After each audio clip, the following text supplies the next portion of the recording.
Entre el desembarco de Cristóbal Colón en 1492 y la rendición de España en la batalla de Ayacucho en 1824, transcurrieron 332 años de dominación extranjera en territorio latinoamericano.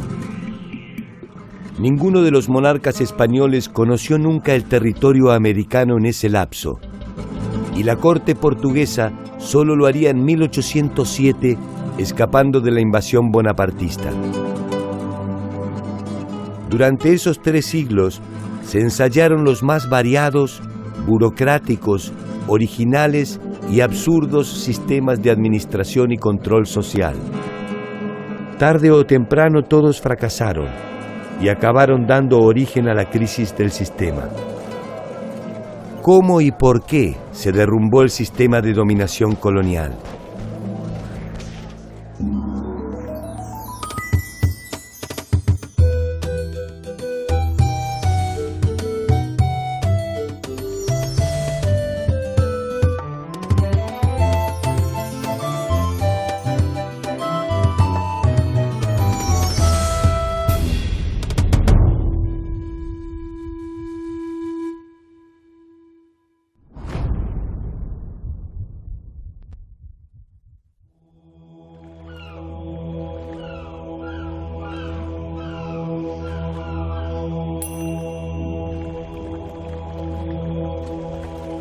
Como toda conquista, la irrupción de Europa en el actual territorio latinoamericano fue un proceso violento, ilegítimo e inmoral. Una mirada tradicional explica los 3 siglos de dominación a partir de la ventaja tecnológica del invasor. Para muchos, se trató de un simple enfrentamiento entre la inocencia y la impiedad. Sin embargo, los comportamientos de las sociedades originarias y emergentes jugaron un papel decisivo en la colonización, muchas veces para rechazarla y otras tantas para consolidarla. Un pensador mexicano muy importante del siglo XX, José Vasconcelos, escribió una vez que la conquista de México la hicieron los indígenas y la independencia la hicieron los españoles. Esa frase es claramente irónica, pero tiene mucho de verdadero, ¿no? Realmente, como hemos visto, el ejército que conquistó Mexico Tenochtitlan y que destruyó el poderío mexica fue un ejército mayoritariamente indígena. La conquista de México, iniciada en 1517, daría una real proporción a la empresa colonizadora. Después de su experiencia en las Antillas, por primera vez los españoles se enfrentan a una fuerza imperial capaz de darles batalla. La clave del éxito de Hernán Cortés reposa más en sus aptitudes diplomáticas que en sus condiciones militares. Cortés era un gran político, porque fue un hombre que supo identificar la posibilidad de las alianzas con los indígenas, que supo construir esas alianzas y que luego fue muy meticuloso en honrarlas y en mantenerlas a cualquier costo, porque sabía que esa era la clave para ganar el poder. Cuando los españoles se dan cuenta que venciendo a las cabezas de estos señoríos, toda la población se da por vencida sin prestar resistencia. Si han vencido a mis jefes o a los pueblos que han dominado a mi pueblo, quiere decir que yo no tengo ninguna posibilidad de resistencia. No hay que olvidar que en estos primeros años no debe haber habido en México más de 1,000 o 2,000 o inclusive 5,000 españoles cuando había pues quizá más de 10 millones de indígenas en el territorio. Era imposible que los españoles gobernaran directamente por la fuerza o por la política a los indígenas y sabían que los aliados eran fundamentales para ese gobierno.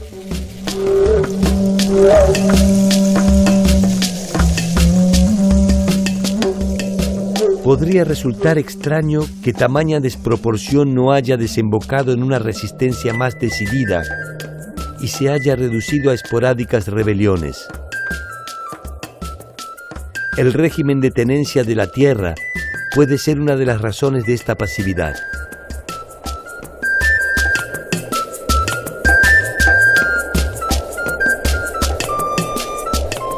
A los pueblos mesoamericanos les era muy preciado quedarse en la tierra que habían trabajado por milenios, pero realmente milenios, sus ancestros, y por lo tanto querían quedarse en los territorios que eran y aceptaron la subordinación. Las tierras de los indios eran inalienables. Por eso que además el sistema no es justamente un sistema feudal, porque otra de las cosas que no podía hacer era quedarse con la tierra de los indios. Lo hacía ilegalmente, pero legalmente no podía. Estos primeros 50 años establecieron una tensión constante entre las aspiraciones de los reinos europeos y las realidades que en Latinoamérica encontraba la avanzada colonizadora. Lo que hubo a lo largo del siglo XVI fue una negociación entre los españoles y los indígenas para ver cuántos privilegios se iban a conservar, de qué manera se iban a conservar, cómo se iba a gobernar la Nueva España respetando a los pueblos aliados.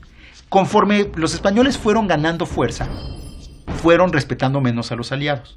Y conforme obviamente los aliados se fueron debilitando, fueron perdiendo muchos de los privilegios que tenían. El sistema de gobierno, de alguna manera, tenía que regirse por un cuerpo de leyes.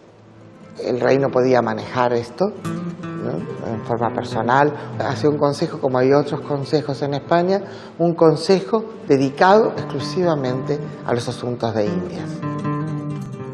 El consejo sugiere, el rey decide y los funcionarios coloniales intentan cumplir las leyes atendiendo las demandas crecientes de quienes viven en América. Os espanhóis não se intimidaram em criar instituições locais na América, enquanto que os portugueses, nesse sentido, foram muito mais centralizadores. Mas na medida em que eles criaram instituições locais na América Espanhola, eles possibilitaram que os criolhos, se formassem localmente, participassem de uma vida cortesã nas cortes vice-reinais, enquanto que os luso-americanos demoraram para desenvolver formas de sociabilidade de tipo europeu. Imaginar que se pudo imaginar que dos mundos tan disímiles podían funcionar sin conflictividad transforma la empresa en una cruzada irracional. La corona de Castilla intentó aquí un desarrollo armónico que ni siquiera había logrado en su propio territorio. No hay que olvidarse que nosotros hablamos de España, pero que España no existía. España era un territorio en el que había muchos reinos, con sus propias jurisdicciones y sus fueros propios. Entonces lo que se va a aplicar acá en primer momento es la legislación de Castilla.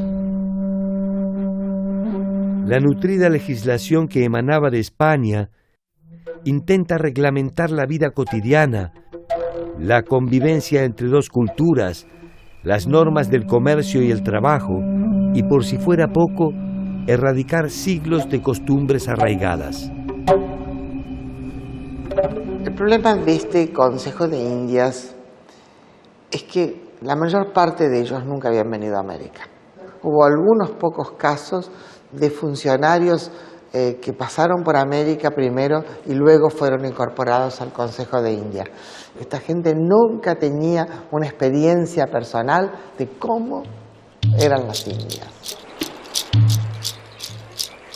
A los problemas específicos de la colonia se suman los conflictos que se desarrollan entre las coronas europeas.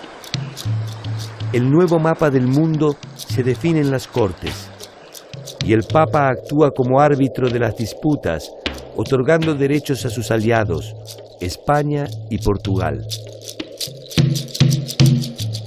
O Brasil demora para ser ocupado. Os encontros pontuais, as expedições de reconhecimento da costa, mas a primeira tentativa mesmo de estabelecimento no Brasil mais efetiva, realizada pela coroa portuguesa, é 1549, quando se manda já um governador.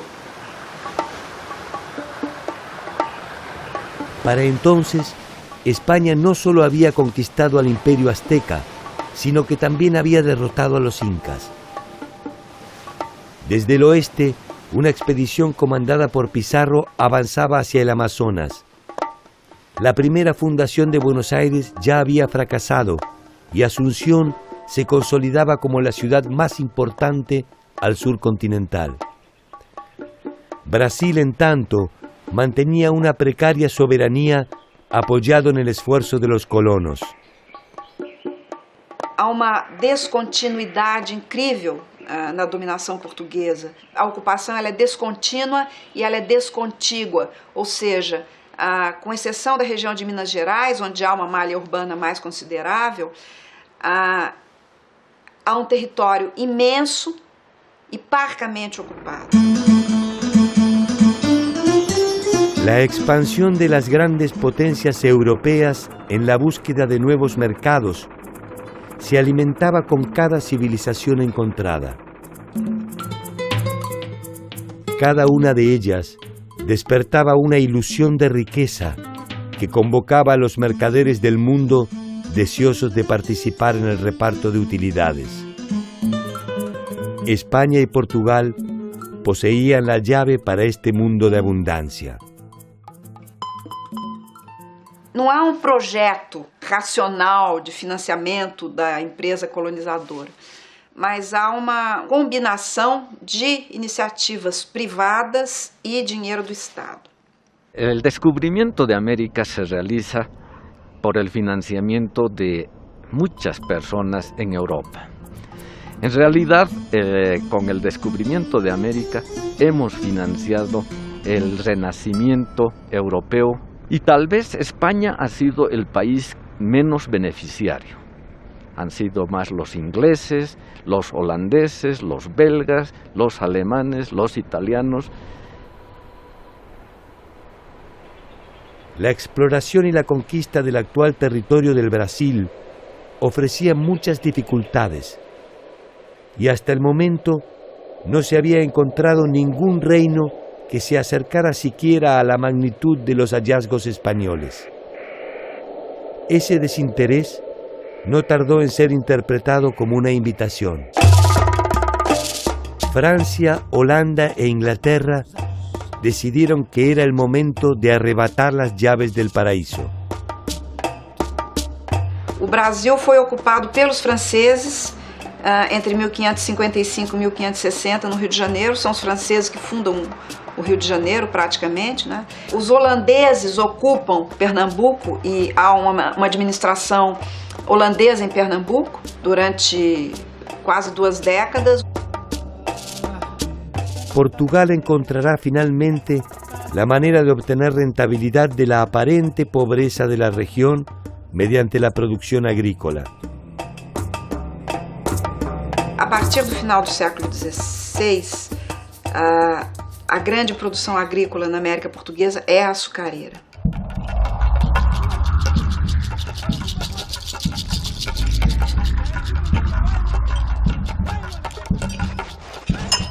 El tráfico de esclavos fue otra de las fuentes de ingresos primordiales de Portugal y de otras potencias europeas.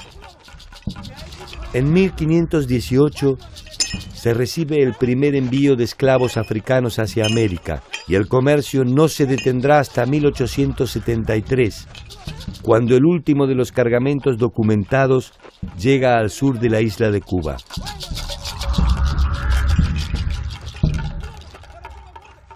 A presença de escravos negros ela é central na produção econômica americana e ela é central na organização da sociedade americana. A riqueza, sob muitos aspectos, ela é medida através do número de escravos que um determinado senhor possui. Havia um continente que surgia como fadado a ser escravizado, como é o caso da África. Por isso que hoje se diz muito que a humanidade tem uma dívida impagável, praticamente, com o continente africano. Un poco más de 100 años debió esperar Latinoamérica para que un funcionario colonial nacido en el territorio asumiera funciones de gobierno. En 1597, un hijo de españoles, Hernando Arias de Saavedra, Hernandarias, asume la conducción del gobierno de Paraguay. Desde el inicio de la conquista de la Cuenca del Plata, la resistencia de guaraníes y tupí puso en vilo tanto a la corona española como a la portuguesa.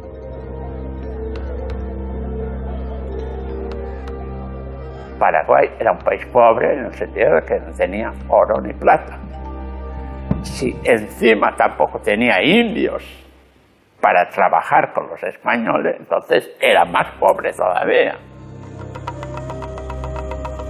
Las presiones de Portugal y las demandas de los encomenderos que exigen la pacificación interna desembocan en la convocatoria de una orden religiosa que habría de escribir una de las páginas más inusuales de la vida guaraní, la Compañía de Jesús. La Compañía de Jesús fue una organización piramidal que obedeció directamente al Papa al margen de las coronas. Era una compañía internacional y llega a América traída por una inquietud de Hernando Arias de Saavedra, gobernador del Paraguay. Los jesuitas realizan su trabajo misional en Paraguay, Bolivia, Brasil, Argentina y Uruguay, congregando a los guaraníes en incipientes pueblos apoyados en la caótica legislación colonial. El hacer reducciones, las llamadas reducciones, los pueblos, reducciones, esto tampoco es original de los jesuitas, eso está en la legislación española, de que se congregue a los indios para que no anden desparramados y así puedan ser más humanos y cristianos. Se trataba de pueblos de indios manejados por no indios. Cada reducción tenía entre 1.000 y 7.000 personas y cada una de ellas estaba manejada por 2 religiosos.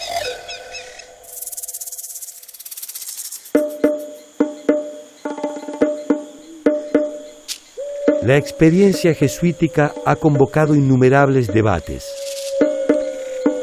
Más allá del éxito indudable de las mismas, las razones profundas de su emplazamiento y la aceptación de los indígenas del régimen reduccional puede explicarse como parte de un complejo esquema de negociación que incluyó exenciones tributarias, acceso a herramientas y protección ante los abusos de los encomenderos. En los 10 primeros años, a partir de la conversión, se estaba libre de pagar este tributo, lo cual era un atractivo para el indígena de decir, bueno, yo me hago cristiano, pero durante 10 años no voy a pagar todavía tributo. Las sociedades nativas encuentran en esta combinación de intereses una forma de supervivencia ante la invasión, y poco a poco se agrupan en torno a las misiones, estableciendo una armónica convivencia. Lo que se pretendía con la excusa también de cristianizarlos y de hacerlos más civilizados era reunir a los indios para el trabajo. Esta era la verdad. Se trató de un sistema social y político cerrado, pero con una salida económica muy fuerte.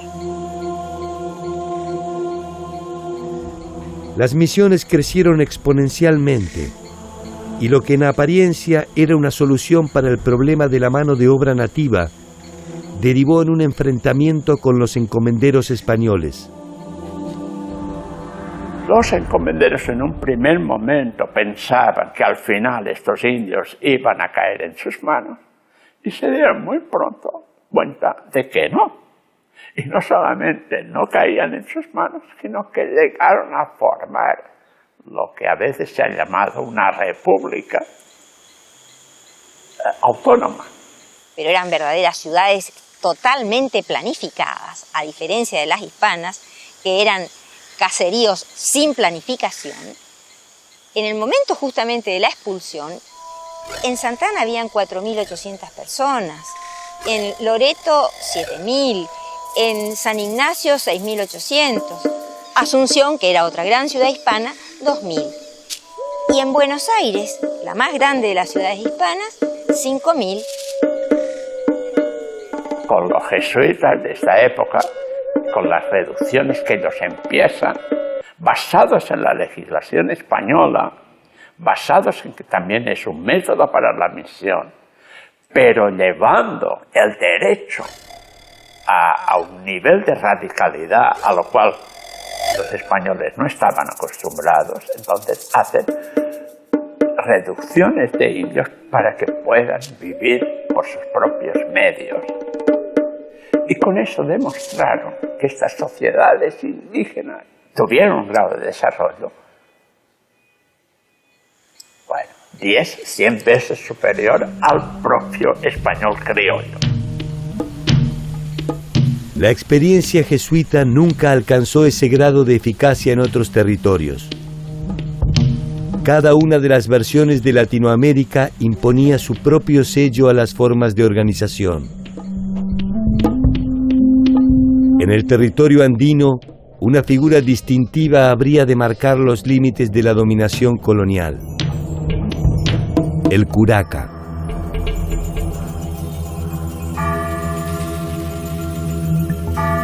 En 1548, en las cercanías del lago Titicaca, se funda la ciudad de La Paz.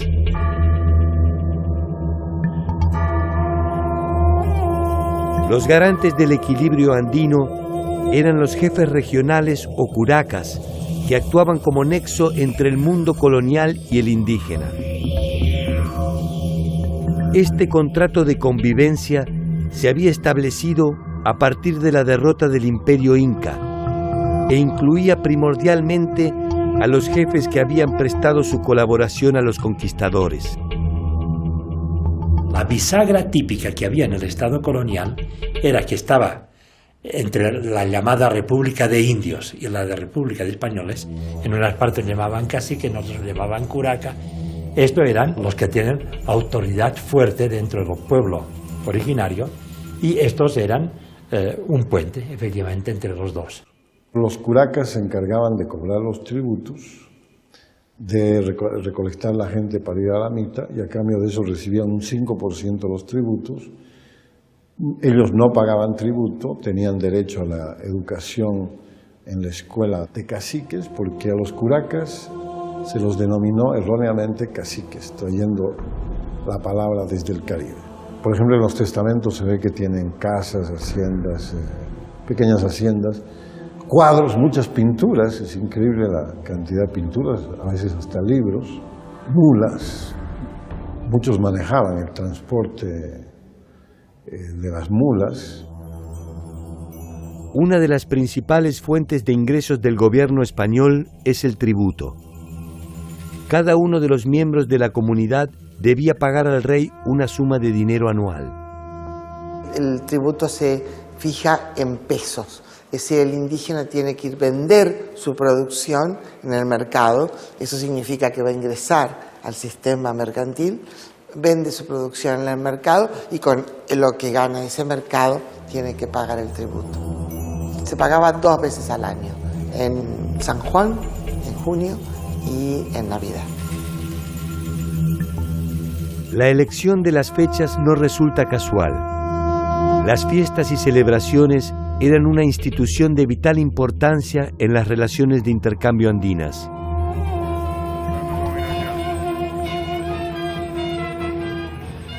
Los españoles les otorgaron una nueva significación simbólica, pero las mantuvieron como un instrumento de recaudación de bienes y servicios.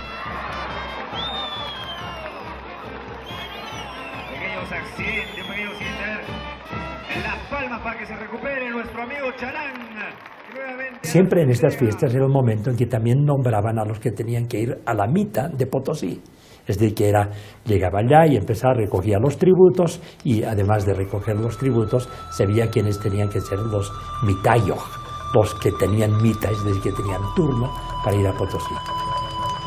La mita era ya una práctica de trabajo forzado, de trabajo obligatorio, ya en el Imperio Incaico. Cuando los españoles llegaron, lo que han hecho es perfeccionar esta forma de trabajo. Los mitayos, en algún caso, tenían que recorrer hasta 600 kilómetros para llegar a Potosí. Venían cargados con toda su familia, con ropa y con todo su alimento para un año, porque con los 2 reales que recibían de la corona no podían subsistir.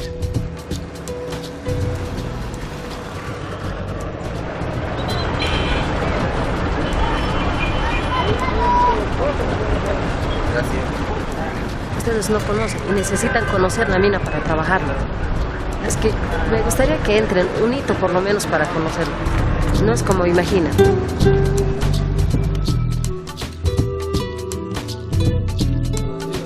La designación de los mitayos se transforma en una fuente de conflictos. Los curacas designan discrecionalmente a los elegidos, quienes a cambio del pago de una suma pueden eximirse de esta obligación. En poco tiempo, este pago ilegítimo es una fuente de ingreso de vital importancia para la corona y fundamentalmente para los funcionarios coloniales y los curacas que presionan a la población siguiendo el nuevo protocolo de rentabilidad impuesto por los Borbones. Quizás es muy importante para entender todo lo que ocurre en este tiempo un cambio que ocurre en España, que es que entran los Borbones. Y los Borbones, vistos desde la perspectiva española europea, son los modernizadores del Estado y por ende también de las colonias. Toda esa especie de convivencias, modus vivendi, que se habían encontrado entre la República de Españoles y la República de Indios, lo encontraban anticuado y lo querían modernizar. Y entonces el Estado tenía que ser mucho más fuerte en todas partes. Estas transformaciones afectan principalmente los intereses de los grupos corporativos, encomenderos, comerciantes, propietarios de minas y transportistas. Incluso la Iglesia ve reducido su poder, tanto en lo económico como en lo político. En 1776, la Compañía de Jesús es expulsada de España y Portugal, y por consiguiente, debe abandonar las reducciones guaraníticas. Los jesuitas fueron sustituidos por franciscanos, mercedarios y dominicos. El mapa de Latinoamérica cambia al ritmo de estas reformas y se crean nuevas jurisdicciones políticas que buscan reforzar el control sobre la actividad económica. Lo que hoy es Bolivia dependía del virreinato del Perú hasta 1776. Desde 1776 hasta el inicio de la Guerra de la Independencia dependía del virreinato de La Plata, cuya capital era Buenos Aires. El territorio andino queda dividido en 2 regiones, una que responde a los intereses de Buenos Aires y la otra a los de Lima. Los convidados de piedra de estas transformaciones son los grupos originarios. Hacia 1730, en los Andes se multiplican las protestas contra las nuevas reglamentaciones. Poco a poco, estas demandas se intensifican ante la indefinición de las autoridades, que están lejos de imaginar la futura escalada de violencia que pondrá en riesgo el sistema de dominación español. Los curacas, que fueron aliados de los españoles durante la conquista, y naturalmente sus herederos, gobernaron las comunidades andinas por algo más de 200 años, el doble de lo que había durado el Imperio Inca. El nombramiento de nuevos curacas, impulsado por los Borbones, los desplaza del centro del poder y compromete sus privilegios. Los españoles borbónicos empezaban a poner su gente, a olvidar a estos que era como, digamos, la nobleza que servía de puente entre los dos. Y empezaban a poner su gente como las principales autoridades. Llegó lo que aquí se empezó a llamar los los caciques intrusos, los caciques le daban distintos nombres que no respetaban esta autoridad de este estilo. Todo eso creó un montón de revueltas en distintas partes de resistencia a la manera en que se vivía, tanto en los indígenas como también en algunos españoles. Hubo una serie de rebeliones en todo ese tiempo. Estos nuevos curacas carecían de legitimidad histórica y geográfica y eran elegidos por los españoles según su propia conveniencia. Los curacas desplazados y sus herederos no tardaron en presionar a las autoridades para recuperar su pequeño espacio de poder. Florencio Lupa era un curaca mestizo que gobernaba la región de Moscari. En su figura se concentran todos los vicios que sirvieron de fragua para la rebelión. Su situación patrimonial se sustentaba en una administración despótica que incluía otra de las prácticas lucrativas que había instaurado la corona: los repartos. Los repartos era en vez de mercado libre o comercio libre, comercio obligatorio. Telas que llegaban de España o de los Obraques o de otras partes, mulas que venían del norte argentino. El corregidor tenía el monopolio de la comercialización de esto y obligaba a que la gente del común compraran esas cosas. A los tributos excesivos, la discrecionalidad de la designación de los mitallos, las usurpaciones de tierras, la presión de los repartos forzosos y la crisis de legitimidad cacical, se sumaría un nuevo foco de conflictos. La población andina estaba obligada a pagar un tributo a las iglesias y a correr con los gastos de las celebraciones religiosas. Los Borbones reducen estos aportes y los curas, en represalia, suspenden algunas de las fiestas y presionan a los indígenas para que continúen pagando. Dionisio Cortés, uno de los curas de la región norpotosina, llegará incluso a encerrarlos y castigarlos con azotes ante la negativa de continuar aportando al mantenimiento de la iglesia.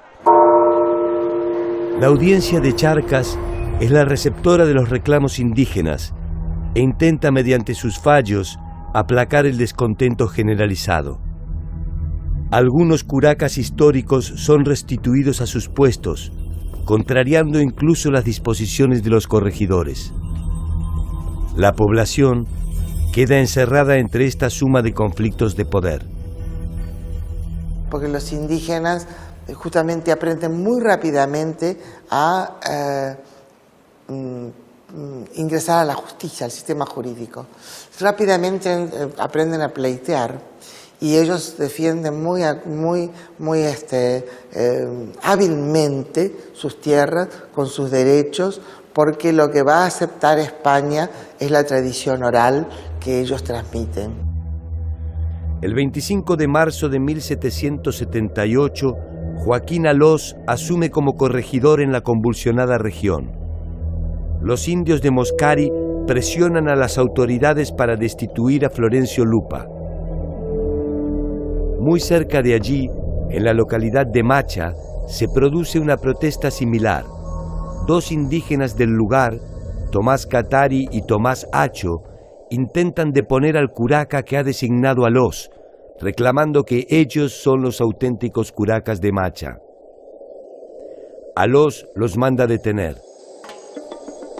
Lejos de amedrentarse, en cuanto recuperan su libertad, inician su más ambiciosa travesía. Se fueron caminando hasta Buenos Aires a reclamar en el virreinato que ellos eran los legítimos curacas de esta región.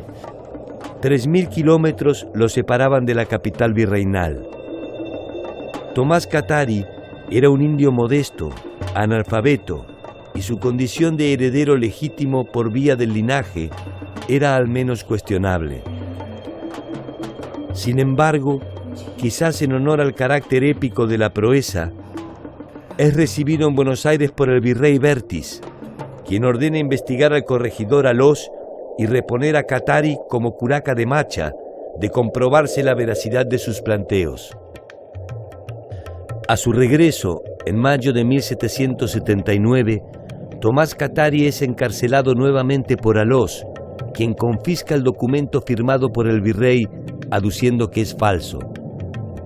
En agosto de 1780, Alós sufre una violenta manifestación que exige la liberación de Katari. En cuanto inicia la represión, Alós es tomado prisionero. Y lo tuvieron detenido y entonces lo llevaron de comunidad en comunidad, le vistieron de indígena, no, descalzo, y le daban a comer chuños. Así vivimos nosotros, lo sentimos, pero eso es lo que tenemos y todo eso. Y lo tuvieron detenido hasta que Alós hizo una orden, en quien la orden dio la orden de liberar a Tomás Katari. Durante este conflicto, los grupos aymaras de Macha continuaron pagando a Tomás Katari el tributo exigido por la corona.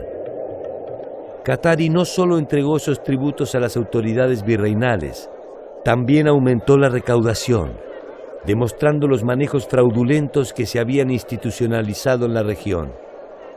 Sin embargo, la detención del corregidor Alós era un abierto desafío al orden colonial que difícilmente pudiera ser tolerado.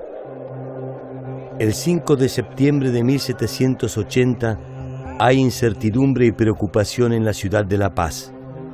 Los rumores hablan de un inminente ataque de los indígenas. La conmoción tiene sus razones.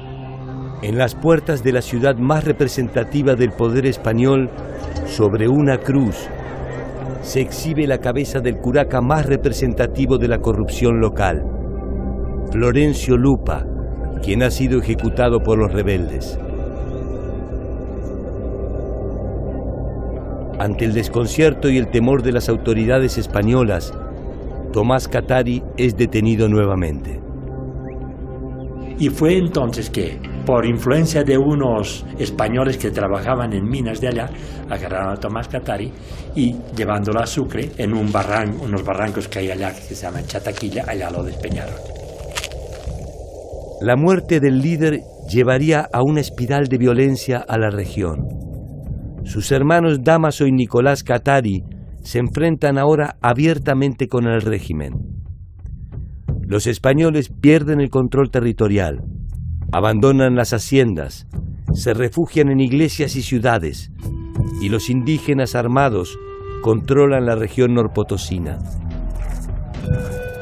En la cuaresma de 1781 le llegará el turno al padre Dionisio Cortés, que es asesinado aparentemente por orden de Dámaso.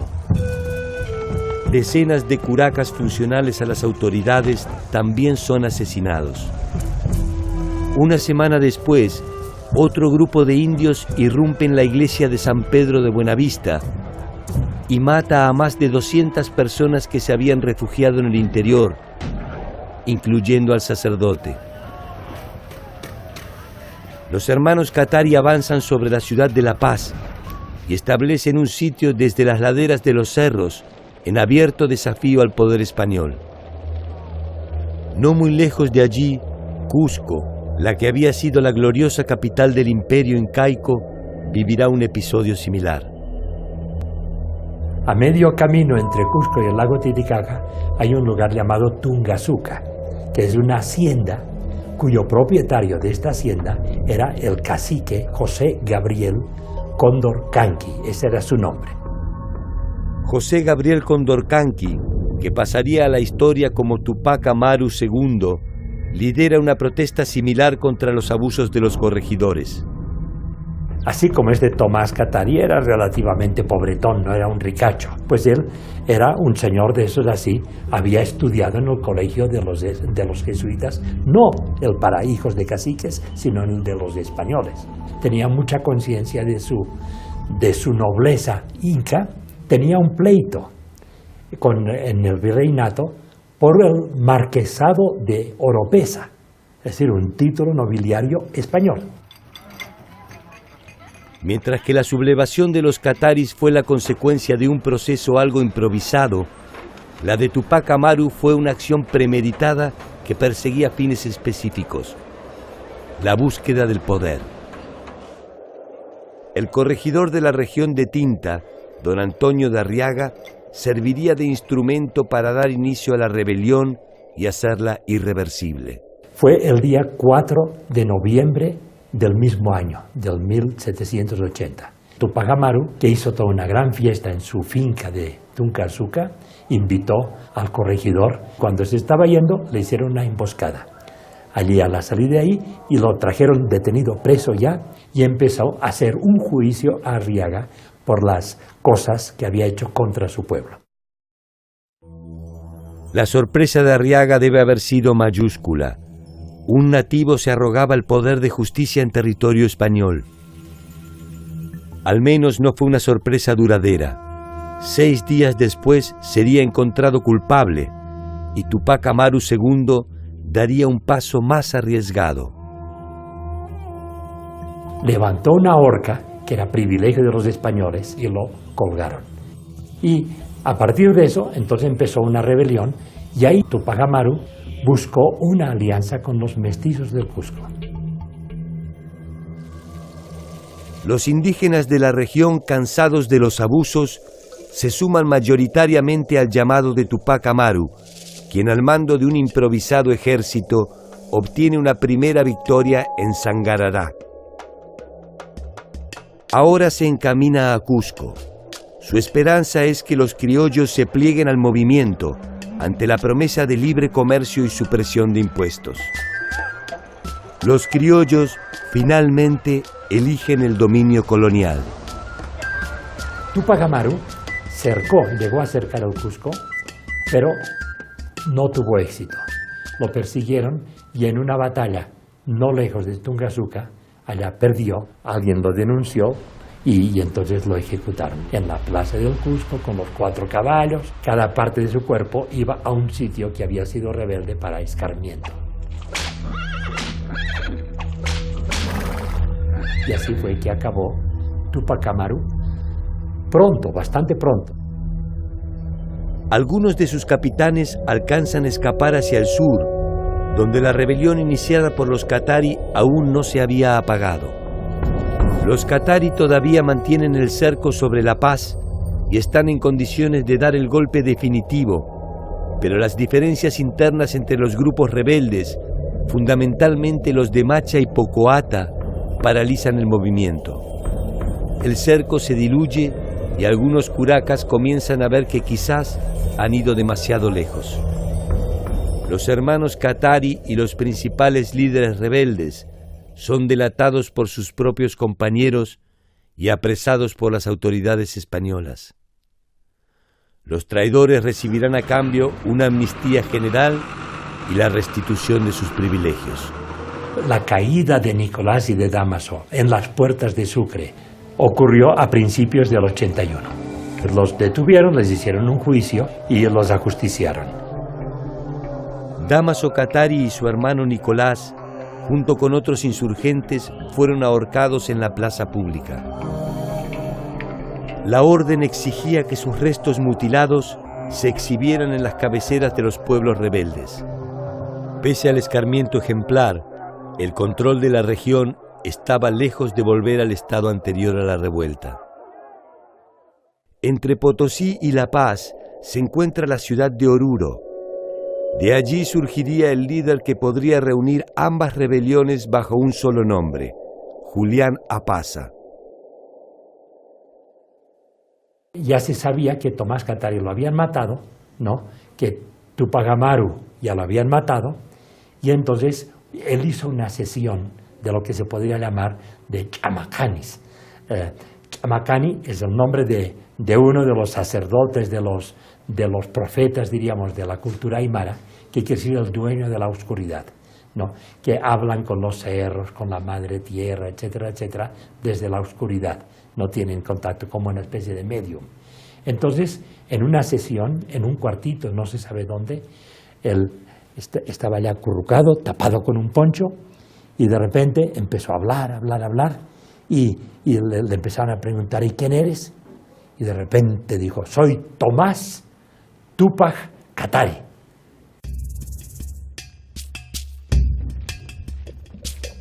Túpac Katari irá directamente al corazón del poder e iniciará un nuevo sitio de la ciudad de La Paz. Desde el norte, las fuerzas sobrevivientes de la rebelión cusqueña, al mando de Andrés Túpac Amaru, se sumarán al poderoso cerco. El joven Andrés tendrá también a su lado una presencia femenina y feroz, Gregoria Apaza, hermana de Julián y también su compañera. Es interesante que aquí en La Paz se dio la fusión, incluso en términos bélicos, de los dos frentes. El que venía desde abajo, desde el sur, y el que llegaba de los que estaban resistiendo como Amarus desde la parte del Cusco. Por un lado el Túpac Katari y por el otro el Túpac Amaru. El Andrés por un lado y el Julián Apaza por el otro. El uno con la Bartolina, el otro con la Gregoria. Y efectivamente fue duro este cerco para la gente, muy duro. Dice que incluso llegaban que ya tenían que comer las correas de sus zapatos. 6 meses duró el cerco que mantenían cerca de 12.000 indígenas y que tuvo inmovilizada a la ciudad. Muchos de sus habitantes murieron de hambre y enfermedades. Durante ese tiempo, los aymaras gobernaron la región a su antojo. Sin embargo, no pudieron o no quisieron dar el golpe decisivo a la ciudad.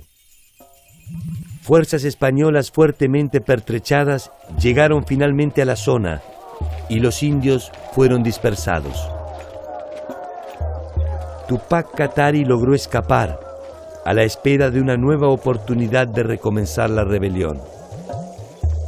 Hubo un traidor, Incalipes se llamaba, y dijo a los que venían a buscarlo a dónde se había ocultado y llegaron allá y lo agarraron. Y empezó el juicio de todos ellos.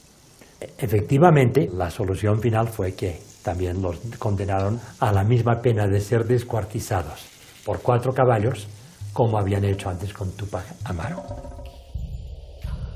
Tomás Katari, Nicolás Katari, Dámaso Katari, José Gabriel Condorcanqui, Micaela Bastidas, Julián Apaza, Bartolina Sisa y Gregoria Apaza son los nombres llanos de quienes pusieron en vilo al poder colonial.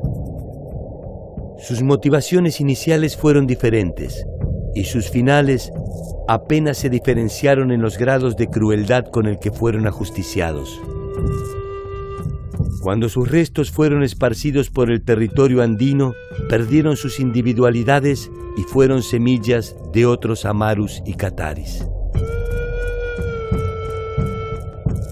Aunque quizás no hablaran tan explícitamente de independencia, pero fue una rebelión claramente contra el poder colonial. Si querían llegar hasta quitar los españoles, ahí hay dudas, pero fue donde los criollos, que también podían estar descontentos, vieron que la posibilidad de romper con la corona era posible.